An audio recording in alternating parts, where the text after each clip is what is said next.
Welcome everybody for another week of the Esports Arena Apex Legends Weekly Tournament.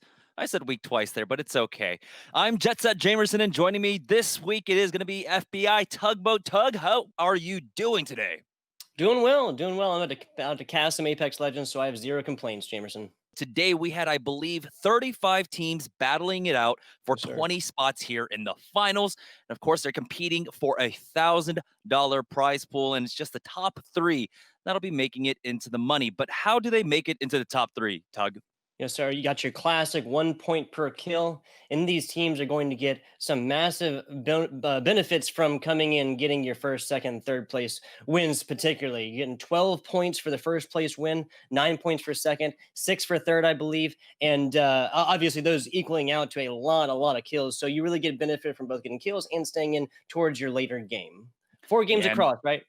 This is a 4-game set. Hopping into game number 1 here. Now, I'm trying to see if there are any teams that really contest each other's drops. As Hyarka's team in a little bit of trouble here. It looks like the res will be able to go off. He's going to have to use that Phoenix kit, but will he have the time? Hyarka can't really stand to try and contest this, and Nook's going to go down along with Darkin. It's all up to Hyarka now. Left, I don't think there was a trade at all, so it might just be a 1v3 here. Peeking from the stairs, there's 2 of them. The EVA 8 is out. He's getting decent damage off, trying his best to jiggle peek, but it's not going to be enough. Quite yet. He's dropped down to about 30 HP, falls back to try and get an off nade here, but he's just going to have to give it up. Backing off now as he gets shot one more time, dropped down to just 1 shot left. Will he have the time to get the shield battery off? No. Forced off that position, forced off from that battery, and he will go down on the other side. It looks like Epsilon with InStyle and Noises and Otter, the fight that we were watching just before this, were able to get the victory on their fight as well. So 2 squads gone early on. Maybe he doesn't have the syringes to work with. There we go. Okay, hitting for Flesh, getting a knock onto BDS. Wow. He's going to go ahead and stand and challenge. He does have, of course, the arm shield to work with, as 3M is trying to push off that right now, bringing this down to a 2v2, but it's going to be difficult to try and push this here, as they might just run into 1v2s trying to challenge any single angle. He has to back off, and Xiaokai is going to have his bubble once again, using his Q to get out of there now. It's just going to be a full fight reset. They're going to be able to get the res on BDS's side, and 3M will go down. That's going to be DF out. Now we're left with 17 squads. Shoot. They've already got a knock, and it's going to be Na'Vi that they're fighting right now. And already with 2, they are getting so aggressive here, and this is huge for Epsilon, as they've already picked up 2 team fight wins in a row, and they're going to be kitted out of their minds going into the mid and late games. That's a fair way to put this one. We're looking at a situation where round 2 hasn't even closed on the next circle, and everything with purple, and they're even working with a little bit of Evo shield action, so even more to go on that one. Moving on along here, LZR in trouble. Yeah, Lazarus here, and definitely a lot of trouble, and I believe this was AHG that was pushing them, the fight that we were looking to see. Roger Bodger, though, dropped down to 50 HP here, try to use his knock shield buddy companion there. J Savage W will go down. Roger Bodger backing off for that bat, will have time to get it off. The Watson trap slowing them down, and the thirsts are there. Zo, as he pushes forward, not able to connect with this G7 Scout. The 3X kind of doing him dirty, but there we go, connects with 3 in a row. And he's going to crack that shield, is able to get the armor swap now as he continues the pursuit. Spots him down lower. It's a decent tag off. And now he's got the Mastiff in hand if he wants to swap off to it. But instead he's going to challenge once again with that G7 Scout. Won't drop down, won't get over aggressive here as he Phoenix on up. And breaks line of sight for now. He's keeping an eye out to make sure that there isn't more here. Ooh. Takes enough damage, and this might be it. He can't drop down for it. He's going to go ahead and secure the thirst instead. And he will ultimately fall, but he gets the KP for his team. Northwest side of Harvester, as you can see right there. And so the teams that gambled that was, northwest side of Sorting. The teams that gambled that it was going to be a Harvester ending are not going to be happy about this one. Gambit definitely are happy. They were even able to get that beacon for us. So thank you, Gambit, for doing us a solid. On that Pathfinder, looks like it might just be clear. There is a Gibraltar bubble in front of them, and that might have been the opportunity. They could back off, but instead they get aggressive there. Matafe does get rezzed, and Zipith has to back off just a little bit as his shields get cracked. They're going to go ahead and make a push in here, though. And they'll be able to finish off Nasky, Strafe, and Dell. Who is the other team on this side? There comes the knock. It's SJP2 going down, and AHG are having a monstrous first game. Wow, so that's Team 1, Nasky and company, Team 13, SJP2, both falling with no kills on the board. A round 1 that did not go their way. AHG currently sitting on 6 kills as we are entering into the mid-game right now. 12 squads left, 34 players remaining, and it looks like, yeah, it's just SJP2 that are down to a solo. That accounts for the 2 missing players in the lobby right now. So Matafe will go down, and it looks like Alliance are here for the third party inside Zipit's bubble. Vice will be able to finish him off, and Alliance will put an end to AHG early. Yeah, so that's Kuya, gonna be the last one alive? Is that what I'm saying? Yeah, Kuya is still alive, gonna be, yeah. But he's so far away from the rest of his teammates, it would be an act of God to be able to get over there and still alive. Oops, sorry. To be able to get over there and still alive. As it is going to be a rough 1 versus 3 situation. He's going to find himself in multiple times here. 14 shield cells, so he's ready to go though. He's got the energy with which to do so. Now the trouble here is if they run into a team at this choke, which a lot of teams will play, especially with the number of squads remaining. There's one. Kuya tried to get away, but they do have to contend with another team here. This is what I was talking about. There will be some pressure coming in, but it looks like right here in this corner, they are still alive. Gibraltar ultimate coming down, and the other team was trying their best to get rid of that Watson generator. It does go down for now, but with the Gibraltar ultimate down, there are the nades. Doesn't really strike through the fences, and again, they're going to be able to knock him out of the air. That's Triumph going down, but Purge is on the other side of this.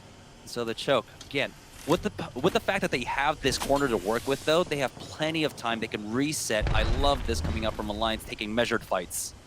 Yes, and they're always to their benefit. Whenever these start off, especially given their positioning, the Watson pulls up and everywhere. Now the Watson ultimate coming out. They have a full minute, and they just are going to reap kills through here consistently because they know that the other team on the other side has to come through there and does not have a long time with which to do so.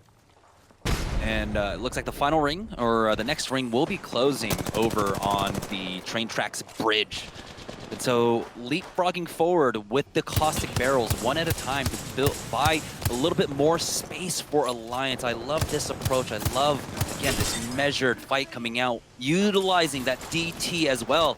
Nice. We have huge here. They're going to go ahead and clear that Watson trap to try and push forward, but Lives gets cracked there, and they're going to have to reset on this fight as all of their armors are gone. Hawkins is down to 50 HP, and he's in the thick of things right now as they try to push him. That's a little bit of a bait, as they're going to be able to get the knock, and they will be able to finish off Purge. So Purge did net 2 kills through there, but I just simply anticipated a little bit more from them. Team's still trying to learn to contend how to fight against, especially a seasoned caustic team like Alliance, though. But Hawkins, as he tries to push forward, he gets knocked down. That's going to be Outsiders to take him out. IPN will go down next. Katie coming up huge with this massive now. It's all up to Vice, though, as he's able to crack one armor, but he gets a second peek. Now we do have the ring coming in, and he will be able to clutch out that fight, and he survives. Here, things are looking good for them. They have great positioning along with the crossfire setup. Go ahead and peek from this angle, though. Secure this KP at the very least, and Gambit are now down to 4 squads remaining. Excuse me, Gambit are still alive. Hardeki is still in this right now, and he's trying to rat this out. We've seen Hardeki rat it out before. Yeah, I think Hardeki was the one who retreated over there and is actually on the first floor of that scaffolding. OTT is the only other team with a full 3, Liquid being the other one. Lions has Vaves left, and Hardeki really, again, going to have this work cut out for him in a 1v3 situation. Or 1v1, 3v3, really, yeah. Yeah. Love numbers.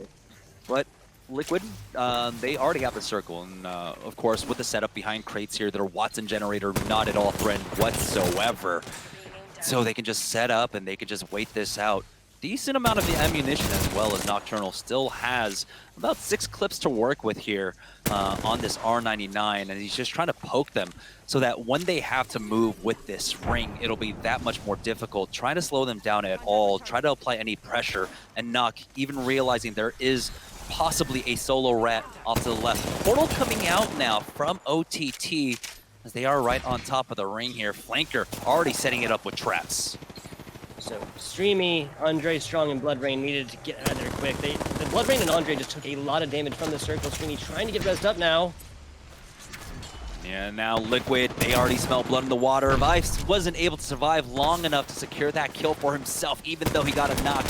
But he was the 4th man for Liquid here to secure this win for them, or at least it should be a win. And there we go. As they finish them all off, Liquid will be able to take the first win of the day. What's so 6 kills, first place win on them. That's 18 points here, Jamerson.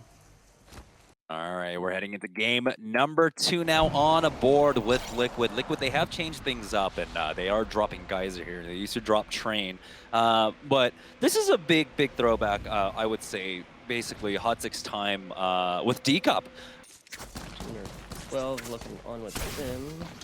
Yeah, Noises took a lot of damage there. Brought down to about 55 HP. He will be able to bat that off and push forward with his team right now. Epsilon stepping forward, but it's going to be Noises jumping above him. Even though he gets the crack, will queue back.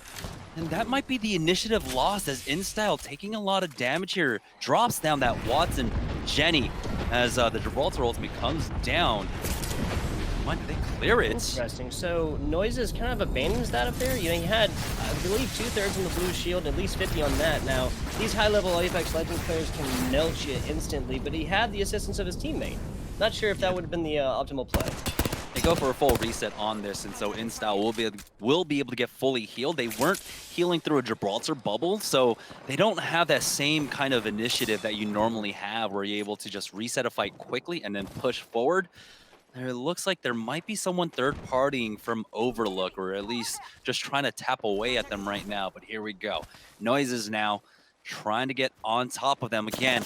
Last time they fought, it was about closing the distance first and then closing it out. Noises is trying his best to stay on top of them right now. He's got the high ground with that alternator, not able to do enough damage. But he's got the Hemlock here, 46, and that's going to be pushing Epsilon, as they will aggressively push forward as well with that Gibraltar Dome now. Again, having difficulty as this fight now going downhill, and so they're able to use that speed, but the alternator, excuse me, the Hemlock coming out once again. And it looks like there might be a split by Hexagon right now, and the first knock comes out as Dennis will fall. And it looks like Epsilon will be able to win out this fight once again, or at least take the advantage for the foreseeable future. We're on board with Nasky, Strafe, and Dell here, who looks like we're the beneficiaries of a big team fight here, as they have 2 kill points themselves per Blarmer, along with 2 blues. And there's a res coming out. I'm surprised they're not actually chasing after this. This is a possible KP for them, especially in a fight that they should have the numbers advantage. Yeah, and they should be able to hear the res noise coming out from there. As it is, okay, just opting to come all the way back. Yeah, so this is the position I was talking about earlier when we saw the ring, over by train tracks, over by the caravan here, where Nasky, Strafe, and Dell have been setting up. Their macro game has been getting better and better, which has ultimately resulted, of course, in their win during the online tournaments. Yeah, a lot of confidence garnered from that one, I think it's fair to say.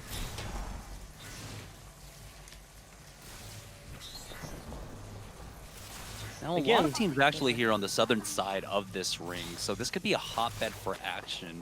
We got 1 team over by Tree, and currently 2 teams over at Sorting Factory. 1 on the low ground, 1 on the high ground. Who's our hero in top, top right, on the other side of Epicenter, trying to get teammates and more. A lot of healing can be guaranteed from them, but like you're saying, this next circle, I think there's only, what, 1, 2, 3, maybe 4 teams that are not inside this one, and nobody in the northeast side. Nobody on that top side of Harvester by any means. I believe that's Madison from Hexagon, who's still making his way out of Epicenter right now. The hero. So he was able to survive that. But we also have Epsilon, yeah. He's the other one that's a solo out there. So we'll see We do have the ping also from him. But on board with SJP2, what? 2 gold armors? What do you mean you have 2 gold armors, SJP2? Is that allowed in here? I'm not sure about that one now. But yeah, I was back on the level 1 Evo shield. He'll have his work cut out for him on that Gibraltar and getting this longer range damage. He's already landed a little bit of it, but wanted to get all the way up there again. Now, we talked a little bit about this, and you said that you are about the red Evo shield all the way up, not necessarily the gold, even with the benefit that it gets you, correct? Yeah, the effective HP, especially on a fortified legend like Gibraltar, goes that much further.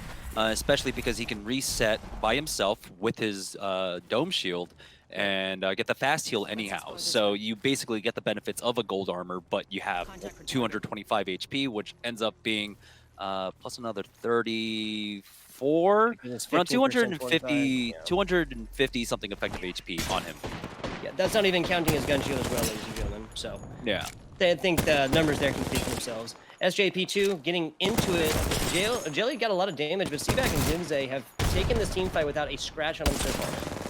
Yeah, they're pushing forward into this bubble, and they have to counter bubble themselves as, again, bubble fights can be so dynamic here, and Denze just was not able to survive that. It's all up to Seaback here as he's trying his best. He's got the R301 and the EVA 8, clutches it out against AHG, and that is saying something. AHG love to bubble fight. They can honestly just play for the late game as everyone basically has to run to them. So in the mid game, less proactive. In the late game, though, that's where they can get super involved into a lot of third parties. Yeah, I see what you're saying. So this is a Purge squad that is very, very well set up because they're going to be able to retreat back to this little western side of this mountain here, the lip, and they're still going to have that bare little mount on the top side, the north side of this mountain, to be able to get still through. As it is, it'll be very, very hard, a very tall order indeed for teams to come back, either flank them right here or to push up all the way up because they have the vertical positioning as well. We're on board with FOTM here, who are trying to take advantage of Nasky, Strafe, and Dell, who are still stuck inside this trailer. They have set up the port, but good damage came across from Noth with that G7 scout. So he's applying pressure onto them, and they can't really fire back because of this high ground position. Right now, though, FOTM, former VP, might be in a little bit of trouble, but doesn't look like too many people are actually turning their attention to them right now. So Noth is getting a lot of damage off right now, completely unanswered there. Gambit getting one from Liquid. Nocturnal will go down as well, and that is going to be the team finished off very shortly. It's just the Noct shield to keep them in this right now, though. But as Noct drops down, he's got a rock to work with. Going to go ahead and drop down that Watson generator as they get aggressive here. They'll be able to finish that off, but as soon as they finish that off, the entire kill feed lights up here, as it looks like Nasky, Strafe, and Dell might just be out of this as well. Yeah, FOTM just got absolutely blessed here. Got a little bit of vertical advantage over on the side and able to heal up a little bit. That Watson ultimate will come out quickly soon. And they have plenty of time to work with. Full 60 seconds to get on over here as you're looking at 4 members that have top level shields. Not getting very, very low. He does have the Watson generator to work with, though. Pop that ult Excel, got it right back down now. What I'm surprised about currently is with all this fighting, that Gambit aren't being a bit more proactive on the map.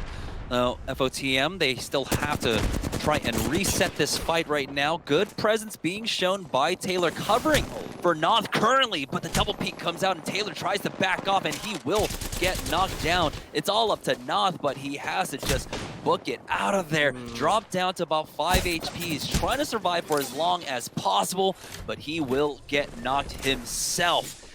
And it was Gambit from the high ground here, who's got such a great position. It looks like they're going to be the beneficiaries in this game right now. 6 squads remaining as we're on board with DF. They have that, the bubble going down to reset this fight. They have 12 kills. DF has 12 kills. 1, 2, double digits, ladies and gentlemen. They've been able to take... Emerson, that really could be the deciding factor here coming on last. That gas is so effective. Though they have to get the information, he's going to toss it out. You don't see a Watson Jenny eating it, and that's going to cut off one of them. Hardeki trying to play the outside here, has to back off. He actually gets the knock onto Hawkins. Falling back, though, has to armor swap now. It's still a 2v3, but decent damage coming across as Artico will go down. Vice now moving forward. He's got that Mastiff out, and Alliance will take the win.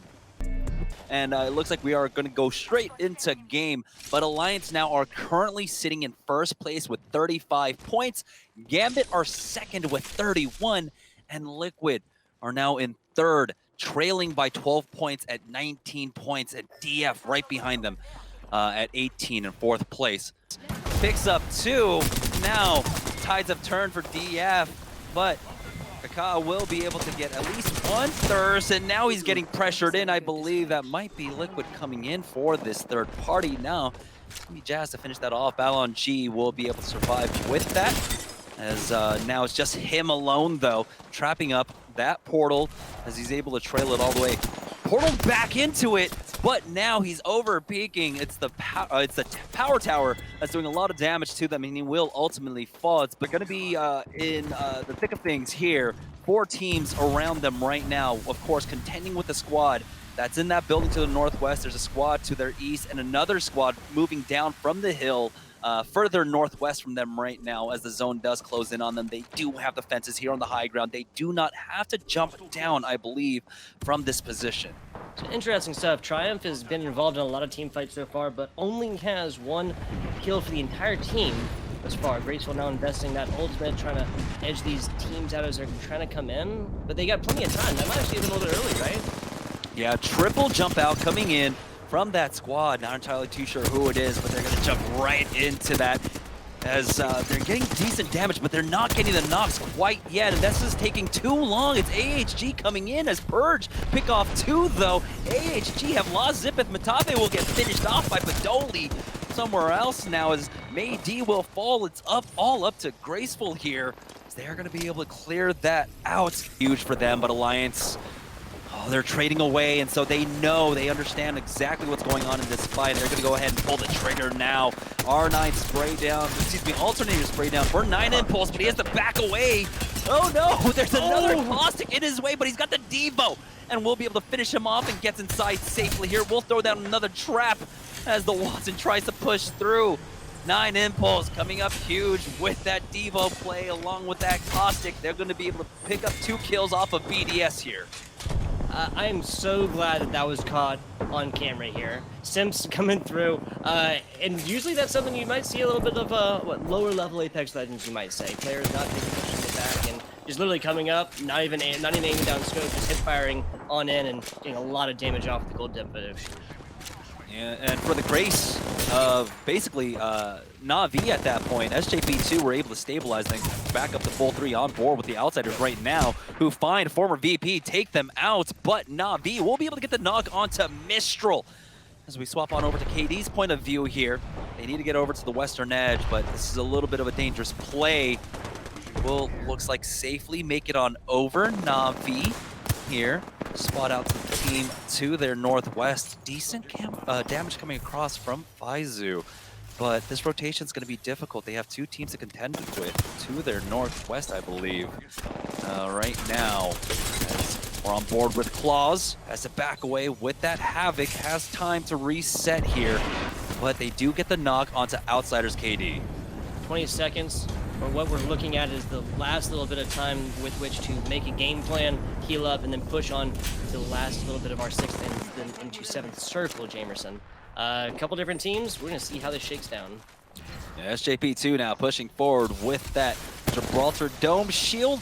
Instant Q out from that Wraith as he picks up some more light armor to work with. He was dropping dangerously low, but speaking of dangerously low, the R9 spray brings that Caustic down as KD will be finished off to the ring of this. I think they just pinged Nocturnal, who's over at the edge of the ring. Mistrals, though, he was able to get res, and now he's putting in work as Faizu and 9 Impulse will fall to him. They finally answer back as Claws will be able to clean him up, but so much unanswered damage now as SJP2 are going to be able to clean up the remnants of Na'Vi now.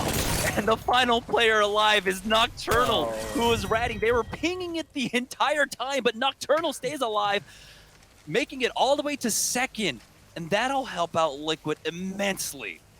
Yeah, game number 4, you know, a lot of these teams might be a little bit down and be like, oh no, we're completely out. But we've seen a lot of the teams that end up in the middle of the pack just go for broke style where they absolutely slay out. So game number 4 should still be absolutely entertaining here, as it looks like Sentinel getting reloaded here, as it's going to be difficult contending, of course, with that Gibraltar arm shield that can eat up an entire shot. But the headshot, the 95 connecting onto him with the 147. Denze goes down, and now BDS are going to knock out one of the top competition for themselves. Yeah, just like that, this entire lobby made it a little bit easier for everybody else, right? Position over here at drill site. Know exactly who that is to their north right now, but the Havoc Fire is enough to ward them off for now. Yeah, this is OS dead center of this circle. We'll be getting information on that now, and now they're just a little bit lower. So really, again, not bad position for them. They could hang out in the train yard. Good job here, right? This is a dangerous fight here on the edge. Ziki taking so much damage, trying his best to jump on that zip line. It's Hardeki that gets the knock with the Mastiff from downtown. Zbalon G, you know, the sacrifice was made. He's going to be able to reset and get his health back up to 200 HP. Guess they might have been playing a little bit too passively there. On board now with DF, who are in a safe position here over at Train Yard. The Surge, Purge come through. Not able to keep up with the pressure on that one. As it is, there's really nothing. Here's North pushing onto Flavor of the Month. Currently, Mandy does have that Kraber. Landed a decent shot here, but RPR's taking a lot of damage. They need to go for that reset right now, fighting inside the bubble. But as Mandy goes over the top, will throw down a bubble of his own, and Taishin desperately needs it. I don't know if he was able to get underneath it, but here comes some cells. Another connect with that Kraber. He's got 3 shots left, but he's making each and every one count right now, forcing out that port. And it looks like they will be able to safely get away. They might not have enough time to heal up, and that's why they are on the hunt with it. Mandy, immediately regretting that, will go ahead and back away, as they were able to get a knock onto one of the outsiders here. And Mandy showing us off the finisher. You'll be able to get the extra shields off of that. Yeah, Hodsik has shown what he can do with that Kraber before. We're on HG, I believe. Yeah, HG, and they're getting a lot done over here. They have such a good position, high ground and more over here. There we go. Spots one out. Decent damage with that Havoc, and he's got a lot of ammo to work with, topping off once again. East of them currently.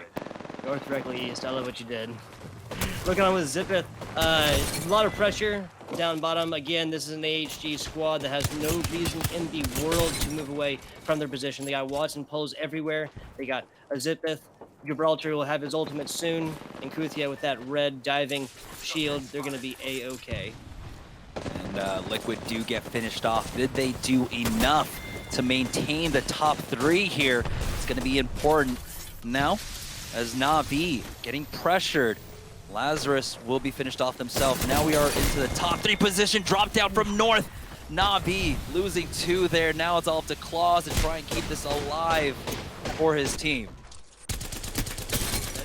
They're not going to be able to do it. Was trying to get the help from the teammates' knockdown shield, but different angles and more results in the end of that one. Now 2 squads left, Jamerson. So all to AHG here. Remember, they started off with 11 points going into game number 4. How high can they catapult themselves? Have they done enough to maybe try and even break in to the top 3? I can't see how many kills they have. I only see that Zipith currently has 2 because I'm not in game. So I don't know exactly. Total. Zipith has 2, Kuya has 2. North on their side, RPR has 7, Mandy has 1, Taishin none. So North with 8 kills, HG with 4. Yeah, I don't know if that's going to be enough, but hey, you got to lay it all on the line here. Yes. In this full 3v3 fight. RPR currently sitting as the kill leader for the game. Connects with 47 on the flesh, and now he's going to try and push forward. Good shots coming in from that wingman. We have the Gibraltar ultimate coming out early to try and disengage and buy some time for them. And here we go, the port out now as RPR closing the distance, getting them safely behind this caravan here. They do have the initiative. Again, using these throwables. I don't know if there's a Watson Jenny down. Looks like there might be. There is. Yeah, for AHG there is. North, not sure if they're able to move on into that one. Mane does have that ultimate, Gibraltar ultimate coming on out. They have nothing above them. Well, former teammates fighting it out right now. Taishin and Mandy had to say goodbye to Matafe. Never got to see full North compete, but now we do get to see them battle it out here. Big damage coming across. He does have the Peacekeeper trying to lay into them, but he's getting forced and pressured out. He has to queue down, but Manditrasa and Taishin will be able to find two, and now it's a 1v3 to finish it all off. He's got the PK in hand. Did decent damage, and they're gonna get the melee knocked onto Kuya. They just have to finish off the thirst, and it looks like Kuya is the final member alive, and North will walk away here with the 4th game victory, but I don't know if it was enough for them to break into the top 3. Here at the Esports Arena Apex Legends EU Weekly, we have our top 3, and coming in first place, it's going to be Gambit. That'll be taking the $500 first prize with 43 points, and just behind them, Alliance at 40 points in second, and Liquid will be able to hold on to 3rd place with 36 points. Na'Vi just short of the top 3, finished by 2 points, and North made a great run for it themselves, but they fell short by 5 points. Yes, sir. Liquid, a very impressive game 1 performance. 2 and 3, kind of middle of the pack, and then last game coming out and, like you said, securing that 3rd place. So $200 to them. Alliance taking on 300, and Gambit on the $500 first place finish. I think that's going to do it for us. Any final words before we end out the show? No, just like you said, a lot of esports stuff for the esports arena. If you got the skills to pay the bills, go over there and check it on out. More Pitch Legends stuff tomorrow from the North American. I'm FBI Tugboat Jamerson, and I appreciate being here with you. Yep, that's going to do it for us. Thank you all for tuning in. We will see you guys tomorrow. And of course, next week, once again, we're going to be starting off the weeklies again. So make sure you're following us. But that'll do it for us. Have a good night, and we'll see you guys later.